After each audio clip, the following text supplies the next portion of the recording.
Hey everyone, happy Friday. It's another short option success video. And today I wanted to talk about journaling and the importance of journaling. So, journaling is one of those things where you'll hear a lot of people say you really should do it when you start trading. And it's pretty easy to get lazy and not actually do it. But I really want to emphasize that I think it is something you should give a shot. There's a lot of benefits to it. And we'll talk about some of those benefits as well as what the template of a journal should look like. So the first benefit is it's kind of like when you're learning math. The teacher doesn't just give you a calculator and teach you how to do math on a calculator. You typically will learn how the actual fundamental rules of math work, do problems manually, and then you learn how to use a calculator. I think it's kind of the same thing with trading. You can use your brokerage platform. It'll give you all the numbers and your net premium collected and your P&L. But I think there is benefit to doing those calculations manually. It doesn't have to be on a piece of paper. You can do it in Excel, but you really understand how the math works, how the premiums collected and paid works for what we do by doing it yourself.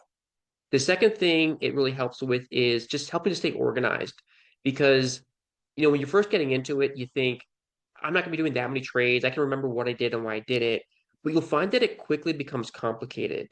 You're going to have multiple tranches for each commodity, right? You're going to start by selling a call, for example, 90 days to expiration. And then a month later, you're going to do another tranche that's another 90 days to expiration. Now you've got two different positions open for the same contract. You're going to manage trades. You might have to roll further out of the money or roll to a further expiration date. And those situations becomes really difficult to remember everything you did and why sometimes. So it's also really helpful when you are managing a trade because let's say you open up a call, the market moves against you, you roll further away from the strike. You want to know what your performance is like on that trade from the very beginning. When you first opened up that first leg of the trade, not what the P&L looks like on your current open position, because those two things are different. So it really helps you to stay organized when you have everything in a journal and you can track each one of your steps. And the third and the most important reason to journal is it's going to provide you insight into how you trade, your strengths and your weaknesses, and things you can learn to get better at. So to use myself as an example, when I first started trading the strategy in 2020, I did not have the benefit of Tom and his course. But what I found looking back at my journal for that year was about 90% of my trades were winning trades. It was a phenomenal win rate. The problem was my net P&L was about zero. And what I learned is my position sizing wasn't appropriate. I was letting my losers run way too long. Again, I did not have the benefit of Tom and his coaching, and I did not have stop losses in place at that time, but I certainly do now. And again, I just learned something about myself as a trader that it's not just about the probability of wins, but you've got to manage your winners versus your losers. And so you'll come to your own insights about yourself, what you tend to do, what you tend to do well, and what you tend to not do well. And it will be incredibly insightful if you take the time to journal throughout the year and then you review your behavior and how you've traded every quarter, once a year, whatever cadence works well for you. But you will find a lot of benefit out of it. So just if you don't see the wisdom in what I'm saying right now, please just trust me, try it out for at least the first year and see if it benefits you or not. But I've spoken to very few, if any, people that have ever said, I really regret journaling. People, there's only upside to doing it. Now, what it should look like or what it can look like, I'll flip over to this and we'll upload this template so you can use it as well, a blank template, not the one that I use. But when it comes to journaling, you can be as detailed as you want, or you can be as simple as you want. The key is to do whatever level of detail is going to encourage you to actually journal.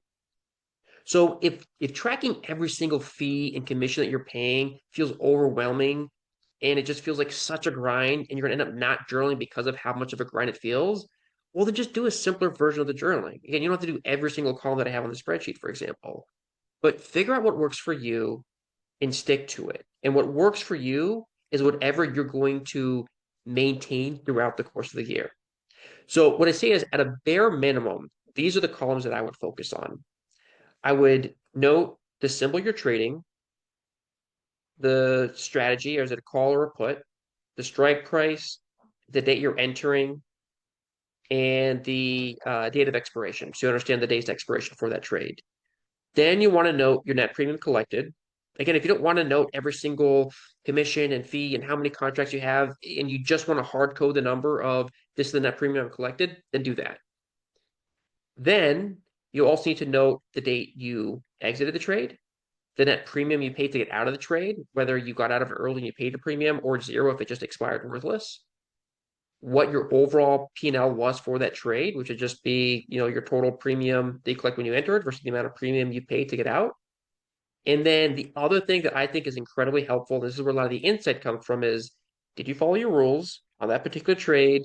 And just noting, especially if a trade needed to be managed or if you maybe closed the trade early, if you're doing something other than just opening and then letting it expire worthless, just a quick note, why did you make the decision that you made?